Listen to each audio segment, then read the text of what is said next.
نے امریکہ سے ایک رپورٹ شائع کی، ہر 5 منٹ میں دنیا میں ایک زنا ہو رہا ہے، ہر 5 منٹ میں دنیا میں ایک زنا، یعنی سب سے زیادہ گناہ اگر کوئی ہو رہا ہے، یعنی نماز اگر قضا ہو رہی ہے تو اللہ اکبر ایک دن میں 5 وقت ہو رہی ہے، لیکن زنا کتنے ہو رہے ہیں ذرا غور تو کیجئے، قتل سے زیادہ زنا ہو رہے ہیں۔ اللہ کی پناہ، اس لیے کہ بے باکی ہے، زنا کو فیشن کا نام دے دیا گیا ہے، گندی پکچروں نے اس پر جلتے میں تیل کا کام کیا ہے۔ سن لو، اللہ اکبر، پہلے بانجھ پن اولاد نہ ہونے کی بیماری عورتوں کو تھی، عورتیں بانجھ ہوتی تھی تو بچے نہیں ہوتے تھے۔ آج ڈاکٹروں کی تحقیق ہے کہ مرد بانجھ ہو گئے، ہنسنے کی بات نہیں، آج مرد بانجھ ہو گئے۔ مرد کیوں بانجھ ہوتے ہیں؟ 2 وجہ سے۔ ایک، شادی سے پہلے جو زنا کرتے ہیں قدرت ان کو یہ سزا دیتی ہے کہ اولاد کے لیے ترسا دے، کیونکہ تم کو خدا نے جو نعمت دی تھی اس نعمت کو تم نے جہاں رکھنا تھا وہاں نہیں رکھا۔ اور دوسری مردوں کے بانجھ ہونے کی وجہ یہ ہے کہ گٹروں میں جو اپنی جوانی کو بستروں سے بہاتے ہو یا بیت الخلا میں بہاتے ہو، یعنی اپنے ہاتھوں سے ہی اپنے عضو کے ساتھ زنا کرتے ہو، اس سے مردوں کا بانجھ پن آتا ہے۔ آج پہلے شادی ہوتی تھی تو پوچھو اپنے بڑے بوڑھوں سے، 1 سال کے اندر اندر اکثر لوگ باپ بن جاتے تھے اگر بیوی کا بانجھ پن نہ ہو۔ پہلے بانجھ پن عورتوں میں، روزی کو لے کر کے لوگ ترس رہے ہیں، لاکھوں کماتے ہیں، برکت نہیں۔ ہم لوگ تو فقیر لوگ ہیں، تقریر کے لیے جاتے ہیں، کروڑ پتی کے محل میں بھی جاتے ہیں، غریب کے جھوپڑے میں بھی جاتے ہیں، سب کا مسئلہ ہے روزی میں برکت نہیں۔ کروڑ پتی لوگوں کی روزی میں بھی برکت نہیں، غریبوں کی روزی میں بھی برکت ہے۔ اللہ کے رسول علیہ السلام فرماتے ہیں زنا کرنے سے 3 مصیبتیں آتی ہیں۔ نمبر 1، پہلے تو چہرے کا نور جاتا ہے۔ کاسمیٹک آئٹم کو استعمال کر کر کے اترانے والوں اور آئینے کے سامنے پھدکنے والوں، کاسمیٹک آئٹم 2 گھنٹے سے زیادہ تم کو نہیں چمکا سکتا، لیکن جو اللہ کا نور ہے، اللہ کا نور وہ ہر مومن کے ساتھ ہے۔ اور مومن کے چہرے وہ ہوتے ہیں کہ جن کو دیکھ لو تو خدا یاد آ جائے، جن کو دیکھو تو آج چہرے دیکھو کیسے لگتے ہیں، اداس چہرے، اترے ہوئے چہرے، افسردہ چہرے، وجہ زنا ہے۔ زنا کرنے سے چہروں کا نور چھینا جاتا ہے۔ چہروں کی خوبصورتی کے لیے ہزاروں روپے خرچ کرنے والوں، تمہارے اور میرے رسول جو کائنات کے سب سے خوبصورت ترین انسان تھے، انہوں نے بتایا پاک دامن بنو گے تو چہرے زمین پہ بھی چمکیں گے، جنازوں میں بھی چمکیں گے، قبر میں بھی چمکیں گے، اور میدان محشر میں تو 14ویں رات کے چاند کی طرح چمکیں گے۔ نگاہوں پہ کنٹرول کرنا سیکھو، پھر دیکھنا چہرے کیسے ہوتے ہیں۔ آج وہ چہرے میں اپنے نوجوانوں کے نہیں دیکھ رہا ہوں، بلکہ میرا عنوان نہیں، لیکن غریب نواز کے جد کی مجھے یاد آ گئی، ان کے جد کریم کی مجھے یاد آ گئی۔ کون؟ اللہ اکبر، رسول اللہ کے خاندان میں ایک شہزادہ ہے جس کو دنیا امام علی رضا کے نام سے جانتی۔ امام علی رضا اتنے خوبصورت تھے کہ خوبصورتی کی وجہ سے چہرے پر نقاب ڈال کے گھر سے نکلنا پڑتا تھا، ورنہ لوگ چلنے نہیں دیتے تھے ان کو رستہ۔ ذرا غور تو کریں، بس یہاں میرا تو دل مچلتا ہے، اگر یہ کسی خانقاہ میں کہا جاتا تو شاید صوفیہ اٹھ کر کے اس پہ وجد کرتے، رقص کرتے کہ کوئی اتنا بھی خوبصورت ہو سکتا ہے۔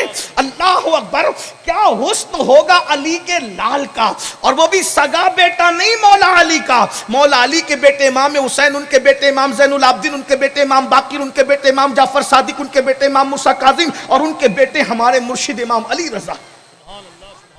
کتنے خوبصورت، اندازہ کر لو، ہے کوئی خوبصورت اتنا؟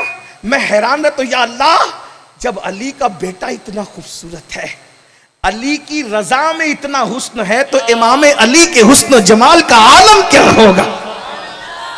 ارے 14ویں صدی کے بیٹوں کو دیکھ کر کہنے والے نے کہا تیری نسل پاک میں ہے بچہ بچہ نور کا، تو ہے عین نور، تیرا سب گھرانہ نور۔ سبحان اللہ، سبحان اللہ۔ اور تو کیجئے، امام علی رضا کا چہرے پہ نقاب ہے تو کوئی لاؤ۔ آج کل تو لوگ دھوپ میں نہیں چلتے کہ رنگ جل جائے گا، جن کے ہاتھوں میں ہتکڑیاں ڈال کر اور پیروں میں بیڑیاں ڈال کے مدینہ منورہ سے بغداد تک لایا جاتا تھا، دھوپ کے باوجود یہ حسن کیوں ہے؟ یہ حسن تقوی کا ہے۔ لوگ کہتے ہیں قوت حافظہ بادام کھانے کی وجہ سے آتی، میں نے کہا تو بادام کھا کر بھی اتنا حافظہ تیرا مضبوط نہیں ہے جو پیٹ پہ پتھر باندھ کر کے قوت حافظہ رکھتے تھے، جنہیں روٹی کے ٹکڑے نصیب نہیں تھے، وہ بادام کہاں سے لاتے؟ بھیا بتاؤ تو صحیح ہے؟ خوب باتیں کرتے ہو، ہاں ہو سکتا ہے بادام کا عمل دخل ہو سکتا ہے قوت حافظہ میں، لیکن قوت حافظہ کا بہترین طریقہ گناہ چھوڑ دو، حافظہ مضبوط کر لو۔ سارے بلاؤں کی سب سے بڑی وجہ ہے گناہ۔ حسن گیا گناہ کی وجہ سے، جوانی گئی گناہ کی وجہ۔ اگر گناہ نہ کرو تو جوانی بھی کبھی نہ جائے، 80 سال میں بھی کبھی بڈھے نہیں ہو سکتے۔ بڑھاپا بھی گناہوں کی وجہ سے آتا ہے۔ 40 سال کی عمر میں کرسی پہ بیٹھ کے نماز پڑھتے ہو، غریب نواز نے 60 سال کی عمر میں شادی کی اور ان کے یہاں بچوں کی ولادت بھی ہوئی۔ ہے کوئی تمہارا 60 سال کا ایسا بندہ؟ بتائیے۔ تو وہاں عمر 60 سال کی ہو جاتی تھی مگر بڑھاپا نہیں آتا تھا، اس لیے کہ جو بڑھاپا آتا ہے وہ بھی گناہوں کی وجہ سے آتا ہے۔ آپ کہیں گے یہ کیا بات کر رہا ہے؟ میں نے کہا قرآن کہتا ہے وَالتِّينِ وَالزَّيْتُونِ وَطُورِ سِينِينَ وَهَٰذَا الْبَلَدِ الْأَمِينِ لَقَدْ خَلَقْنَا الْإِنسَانَ فِي أَحْسَنِ تَقْوِيمٍ ثُمَّ رَدَدْنَاهُ أَسْفَلَ سَافِلِينَ۔ تین کی قسم، زیتون کی قسم، طور سینا کی قسم، بلد امین کی قسم۔ اور تفسیری ترجمہ کرنا ہو تو یوں کہہ لیں ولادت گاہ ابراہیم کی قسم، ولادت گاہ عیسیٰ کی قسم، ولادت گاہ موسیٰ کی قسم، ولادت گاہ محمد الرسول اللہ کی قسم۔ 4 قسمیں اٹھا کے پھر کہتے ہیں لقد خلقنا الانسان فی احسن تقویم، ہم نے انسان کو بہت خوبصورت بنایا، لیکن خوبصورت تو ہم نے بنا دیا، جب اوقات آدمی بھول گیا تو پھر کیا کیا؟ ثم رددناہ اسفل سافلین، اس کو بڑھاپے کے گڈھے میں ڈھکیل دیا، جا بڈھا ہو جا۔ جوانی میں زنا کر رہا تھا، اب جا بڈھا ہو جا۔ جوانی میں شراب پی رہا تھا، اب بڈھا ہو جا۔ جوانی میں جوا کھیل رہا تھا، اب بڈھا ہو جا۔ آپ کہیں گے بھائی 80 سال کی عمر میں بڈھا نہیں ہوتا، بوڑھا ہونا اور ہے، 80 سال کا ہونا اور ہے۔ حضرت خضر کی عمر کتنی ہو گئی؟ آپ گھر سے لے کے مسجد تک پیدل جاتے تو ہانپتے ہیں، سینکڑوں سال کے خضر پوری دنیا کا چکر لگا رہے ہیں۔ بتائیے آپ کیا سمجھتے ہیں؟ پتا چلا اگر گناہ نہ کرو تو بڑھاپے سے بھی محفوظ رکھے جاؤ۔ آپ نہیں دیکھتے مولا علی نے جو آخری جنگ لڑی ہے وہ 60 کے اوپر کی عمر میں لڑی ہے۔ رسول اللہ صلی اللہ علیہ وآلہ وسلم نے جو آخری جنگ لڑی ہے، آقا کریم صلی اللہ علیہ وآلہ وسلم نے 55 کی عمر کے بعد لڑی ہے۔ اسی طریقے سے آپ دیکھتے جاؤ، میں کس کس کا نام لوں؟ بہرحال بات دور چلی گئی۔ کیا عرض کر رہا تھا؟ سرکار امام علی رضا جب نیشاپور کی سرزمین پر پہنچے تو چہرے پہ نقاب تھا، لوگ پیچھے بھاگ رہے تھے۔ بغداد کی زمین پہ پہنچے تو لوگ پیچھے بھاگ رہے تھے۔ اس میں ایسا ہوا، اچھا کبھی کبھی لوگوں کا پیچھے بھاگنا بھی لوگوں کو سمجھ میں نہیں آتا۔ میں نے کہا پیچھے بھگوانے کے لیے کوئی ایسا دل بھی تو چاہیے جو کسی کی محبتوں کا مرکز و محور ہو۔ قوم سب کے پیچھے نہیں بھاگتی جب تک کہ اندر کچھ نہ ہو۔ قوم بھاگتی ہے لوگوں سے، لوگوں کے پیچھے نہیں بھاگتی۔ امام علی رضا کے پیچھے لوگ بھاگ رہے تھے۔ ایک ننھا سا 4 سال کا بچہ، مجوسی کا بیٹا، اس کے دماغ میں نہیں ہے لوگ بھاگتے کیوں ہیں۔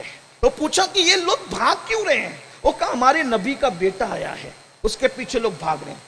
وہ کہا اس کے پیچھے کا وہ بہت خوبصورت ہے، کہا اس کے چہرے میں کیا رکھا ہے جو لوگ اس کے پیچھے بھاگ رہے ہیں؟ وہ کہا تو ہی جا کے دیکھ لے۔ کیا بس بہت خوبصورت جواب، تو ہی جا کے دیکھ لے۔ وہ بچہ ننھا سا 4 سال کا پیچھے گیا۔ امام علی رضا نے جب نقاب الٹا تو وہ 4 سال کا بچہ اتنا متاثر ہوا، قدم پکڑ لیا اور قدم پکڑ کے کہتا ہے اب گھر نہیں جاؤں گا، میری ماں بھی تو ہے، میرا باپ بھی تو ہے۔ کیا تھا چہرے میں؟ کہا میری ماں بھی تو ہے، میرا باپ بھی تو ہے۔ وہ خاندان رسول کسی کا احسان رکھتے ہیں؟ کہا تو نے ماں کا باپ کا، آج سے تو میرا بیٹا ہے، چل میرے ساتھ۔ اور مجوسی کے بچے کو ساتھ میں لے گئے اور 4 سال کی عمر میں لکھایا پڑھایا، اتنی روحانی طاقت عطا کی کہ پھر وہی مجوسی کا بچہ آ گیا. اندازہ تو فرمائیں. تو میں بات مختصری کرنے لگوں کہ اگر زنا کرو گے تو چہرے کا نور چھینا جائے گا. اور ایک بات یہ بھی آپ کہیں گے ہمیں کیوں سناتا ہے یہ؟ میں نے کہا زنا کرنا جتنا بڑا گناہ ہے اس سے کم زنا دیکھنا نہیں ہے. آج موبائل کے اندر کیا کیا بھر کے رکھے ہو بتاؤ. مشکل پاسورڈ کے ذریعے سے اپنی بیوی سے گندگی چھپا سکتے ہو، موبائل کی اللہ سے نہیں چھپا سکتے.